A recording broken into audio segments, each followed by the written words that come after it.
अस्सलामुअलैकुम, welcome back to my channel. मैं खैरियत से हूँ और उम्मीद करती हूँ आप सब भी बिल्कुल ठीक ठाक होंगे, खुशबाश होंगे।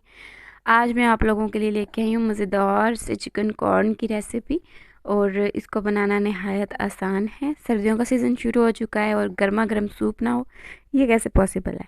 चलिए हम इसको बनाना शुरू करते हैं। सबसे पहले मैंने यहाँ पर 1 पाव चिकन ले लिया था और उसके अंदर मैंने 4 कप के जितना मैंने पानी डाल के इसको बॉईल होने के लिए रख दिया था। जब इसमें एक बॉईल आ जाएगा और ऐसे इसकी मैल सी निकल के ऊपर आ जाएगी, झाग सी, तो इसको हम रिमूव कर लेंगे ऊपर से और पानी जो है इसका स्टॉक जो है वो क्लीन कर लेंगे।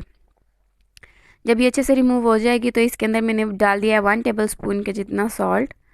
और उसके बाद हम इसमें मैंने जब तक चिकन का स्टॉक रेडी हो रहा है तब तक हम अपनी दूसरी चीज़ों की तैयारी कर लेते हैं। यहाँ पर मैंने 5 टेबल स्पून की जितनी कॉर्नस लेके, स्वीट कॉर्नस लेके, उनको मैंने अच्छे से ग्राइंडर में डाल के ग्राइंड कर लिया था।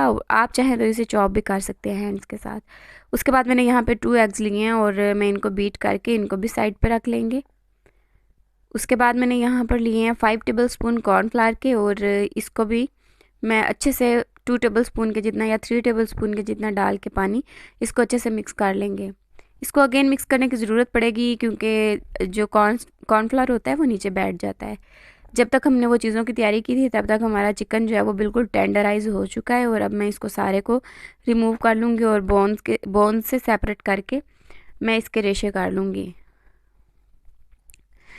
तब तक मैंने यहाँ जैसे ही मैंने चिकन इसमें से रिमूव किया था, निकाला था, मैंने इसके अंदर स्वीट कॉर्न जो हमने चॉप करके या ग्राइंड करके रखे थे उनको मैंने इसके अंदर पानी के अंदर डाल दिया है चिकन स्टॉक के अंदर और उसको पकने देंगे। तब तक मैं चिकन के रेशे कर लूँगी और इसी टाइम जब ये 10 मिनट तकरीबन पक जाएगा, 5 मिनट के लिए या 10 मिनट के लिए ये अच्छे से पक जाएगी कॉर्न जो उनसे हैं, तो इसके अंदर अब मैंने डाल दिया ब्लैक पेपर 1 टेबल स्पून की जितनी, चिली सॉस डाला 2 टेबल स्पून के जितना, सोया सॉस 1 टेबल स्पून के जितना, सिरका डाला 2 टेबल स्पून के जितना। और अब मैं इसको अच्छे से मिक्स करूँगी और इसको पकने देंगे। और इसी टाइम पे मैं फ़ौरन जो है इसमें चिकन भी शामिल कर दूँगी ताकि ये सब चीज़ें जो सी हैं वो अच्छे से पक जाएं और अच्छे से मिक्स हो जाएं आपस में। जब इसके अंदर 1 से 2 बॉयल आ जाएंगे और ये अच्छे से पकने लग जाएगा तो तब हम इसके अंदर जो है वो एग शामिल करेंगे। जब तक इसमें बॉयल आ रहे हैं आप जाइए और जाके मेरा चैनल सब्सक्राइब कीजिए, वीडियो को लाइक कीजिए और साथ वाले बेल आइकन को प्रेस कीजिए ताकि मेरी आने वाली हर नई वीडियो का नोटिफिकेशन आपको मिलता रहे और ये बिल्कुल फ्री है। जैसे ये इसमें बॉयल आने लग गए थे तो मैंने एग जो हमने बीट करके रखे थे वो मैंने इसके अंदर शामिल कर दिए हैं और इसको मैं अच्छे से अब मिक्स कर रही हूँ। जब इसमें एक बॉयल आने लग जाएगा तो इसी टाइम पे अब हम इसमें कॉर्नफ्लावर डालेंगे और पकते हुए पानी में कॉर्नफ्लावर डालना है और साथ साथ चम्मच हिलाते रहना है। चम्मच हिलाते रहेंगे और इसको 1 से 2 बॉयल और आने देंगे।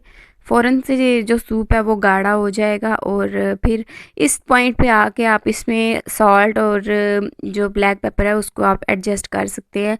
अगर आपके पास वाइट पेपर है पिसी हुई तो आप उसको भी इसमें शामिल कीजिए और फिर जो है चूल्हा बंद कर दीजिए।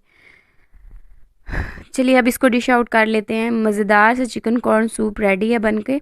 आप इसको ज़रूर ट्राई कीजिएगा और मुझे इसका फ़ीडबैक ज़रूर दीजिएगा कि आपको ये कैसा लगा। अब मैं इसको गार्निश कर रही हूँ। चिली सॉस पहले मैंने ऊपर थोड़ा सा डाला है और अब मैंने इसके ऊपर सोया सॉस डाला है। इसकी डेकोरेशन के लिए मैंने ऊपर थोड़ा सा मैंने जो धनिया है वो रखा है, कोरिएंडर लीव्स, और ऊपर से मैंने कॉर्न डाल दिए हैं। तैयार है हमारा मज़ेदार सा गर्मा गर्म चिकन कॉर्न सूप। उम्मीद करती हूँ आपको आज की रेसिपी पसंद आई होगी। वीडियो अच्छी लगी हो तो इसको फ्रेंड्स एंड फैमिली के साथ शेयर करना ना भूलिएगा। मैं मिलती हूँ आपको अपनी नेक्स्ट वीडियो में, तब तक के लिए अल्लाह हाफिज़।